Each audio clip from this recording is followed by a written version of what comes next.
السلام علیکم ورحمت الله وبرکاتہ ګرانو وطنکو جنګ ژوند نیوز سره زه یم عزیر خان. ګرانو وطنکو دلته کې دا ټایمې د تاڼه خزانې مخې ته ولاړ یم. دلته کې پرون یو واقعه مخې ته راغلې وه چې سهار 9 بجې تقریبا په کور کې همایون ملتن چې کوم دی د هغه جګړه شوې وه چې جګړه شوې وه نو هغه ویل کېږي دا ذرایع تر مخه دا دي چې مطلب ذرایع دا وایي چې هغه قرآن مجید بې حرمتي کړې د هغې نه پس تاڼې ته اطلاع راغله تاڼه خزانې ته چې کوم مخې ته زه ولاړ یم نو هغې چې کوم دی دغه ملزم چې کوم دی هغه راوچت کړو او دلته حوالات ته یې راوستو چې حوالات ته یې کله راوستو نو هغه د علاقې چې کوم خلک دي هغې رالل دلته کې په تاڼې باندې یو قسمه حمله وکړه دلته کې تاڼې ګیټ ته اور بل کړو تاڼې ته هم نقصان رسولی دی ځکه چې تاسو به زما په بیکګراونډ کې وینئ چې ډېر زیات نقصان شوي دی پولیسو بیا چې کوم دی دلته کې روډ چې چارسدي روډ چې کوم دی د تاڼه خزانې مخې ته هغه په ګنټو بند و خلکو ته هم ډېر سخت تکلیف و چې ځکه چې دواړو سایډونو ته ټرافیک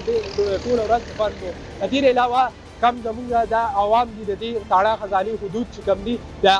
کم ملزم چې دي د هغې خلک چې کوم دي هغې علاقې هغې راغلو دلته کې په تاڼې باندې باقاعده حمله وکړه دلته کې اور ورته کړو دلته یې نقصان وکړو او هغې نه پس چې کم دي کې ملوث کسانو چا چې اور بل کړو پولیسو زر تر زره هغه ګرفتار کړل او پولیسانو چې کوم دي د تاڼه خزانې هغې هغه خلک چې کوم دي خواره کړل هغې یې مکمل خواره کړل هغې حالات خپل کنټرول کړل د دې له علاوه ذرایع دا وایي چې د دې همایون نومي هلک چې کوم دی په کور کې جګړه راغله ذرایع دا وایي لا کنفرم نه ده خو ذرایع دا وایي چې هغې کور کې جګړه راغله هغې نه پس چې کوم دی پولیسو ته اطلاع راغله پولیس باقاعده ملزم گرفتار کړو دا واقعه پرون راغلې ده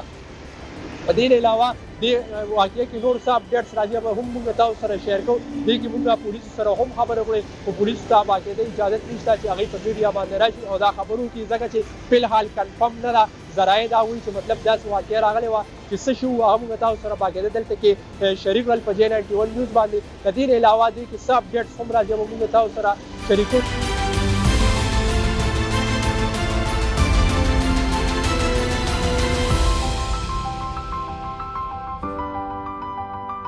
دې کې زه تاسو ته په اخره کې دا هم ویل کېږي دا چې SP به هم زخمي دي پولیس ګڼ شمېر کسان پکې زخمیان هم دي د مشتغل چې کوم دغه راغلي مذاکرین راغلي د هغې د وجې چې کوم دي پولیس هم یو ګڼ شمېر کې زخمیان دي خلک هم زخمیان دي ځکه چې دا خلک چې کوم دي سهار 9 بجې راغلو او ماښام ماسخوتنه پورې دي دا احتجاج دلته کې جاري ساتلو او دلته کې ناست وو باقاعده اور یې بل کړو تاڼې ته مطلب دي دا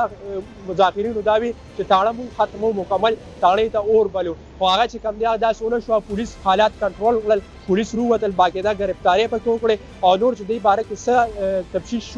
شروع دی چې څه اپډیټس راځي به موږ تاسو سره په J91 نیوز باندې شیر کوو خو فلحال ذرایع چې کم نیوز دي ذرایع هغه ذرایع نیوز به تاسو سره شیر کړل انشاءالله چې څه کنفرم نیوز راځي او موږ تاسو سره په J91 نیوز باندې شریک کوو جی ګرانو وطنکو دلته کې موږ سره دلته کم اوسېدونکي دي د خزانې تاڼې مخې ته هغې سره موږ خبرې اترې کوو چې د دې دلته پرون دلته کې څه څه لیدلو السلام علیکم وعلیکم السلام ستاسو نوم څه دی زما نوم اسد دا راته ووایئ بایجان تاسو تاڼې ته مخامخ دوکان دی دا راته ووایئ دلته کې پرون څه واقعه شوې وه تاسو په خپلو سترګو څه لیدلي زما خو دوکان نه ذاتي کار مې ته ناست یم خو پرون مونږ دلته ټوله ورځ تېره کړې ده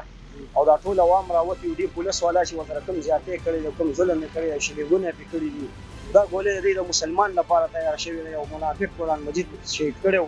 هغه یې سوځولی او دا ټول عوام راوتي دی چې پرې کوم شلینګ کړی دی کومې ګولۍ پرې ورولې دي د دې دا ګولۍ د مسلمان لپاره تیارېږي چې کوم کافر دی پکې پټ کړی دی په تاڼه کې دننه دا ټول امپریاګان او دا ټول عوام راغلي وو هغه یې پټ کړو دا ټولې دنیا نه پټ کړو دا خو مسلماني نه ده دا خو د کافرو ملک هم څوک راشي مرګونه دلته کې دا دنیا خلک ولګي د بېګناه خلک ولګي فایرنګ شوی دونه فایرنګ پولیس والا کړی و چې دا حد نه زیات او بېګناه خلک ټول لګېدل کوم چې ګناهګار دی هغه پټ کړی دی دونه تر ماسخوتن ماښامه پورې اخر یې دونه فایرنګ وکړو چې خلک یې مجبوره کړي چې ځینې لرې او دا واقعه سهار شروع شوې وه دا سهار 10 بجو نه شروع شوې ده تجاره او ختم څه ټایم یاره ختم داسې تر ناوخته پورې دا خلک ناست وو خو سړی مونږ له رانه مونږ ورته دا وایي چې سړی مونږ له راکړي چې مونږ اعلان کړو دلته کې په خپلې اوسېږو ویې وژنو او دی مونږ ته سړی ناواله کوي دې نه پس کوم دا خلک بیا هم روزي چې تر کومې دا سړی نیواله شوی دا خلک به روزي بیا به هم روزي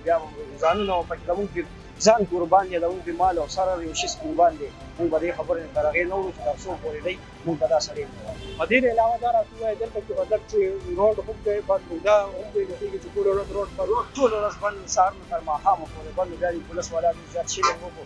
نو هغې سره بیا دا روډ پرې شو نور پکې داسې څه واقعي کې تاسو نور څه لیدلي داسې واقع کې خدای لیدلو چې دلته بې ګناه ماشومان چې کوم دی پر سړکونو روان دي سکولونو نه تلو دی چې فیرنګ کولو په سرونو پکې ولګېده نور لسده کسان پکې ولګېده. السلام علیکم بھائی جان. وعلیکم السلام دی. بھائی جان دا راتلو تاسو دلته کې دکان دی تاړې ته مخامخ دلته کې تاسو ټول څه حالات لیدلي لګا ویلې کې شیلینګ هم شو اور بل شو کاڼي ورېدلو څه داسې غټ غټ واقعیات راته ووایي چې څه شو. بس عوام راغلو هغې خو ټایرونه اورې بل کړو تاڼې مخې ته او باقي چې کوم دی پولیس والا هوایي فایرینګ کولو موټر ګولې ویشتې حالات په لږ وخت دپاره کنټرول شو خو بیا به جوړ شو حالات به بیا خراب شو نور خو څلور خو زنانه عوام پکې ډېر زیات په عذاب شوي.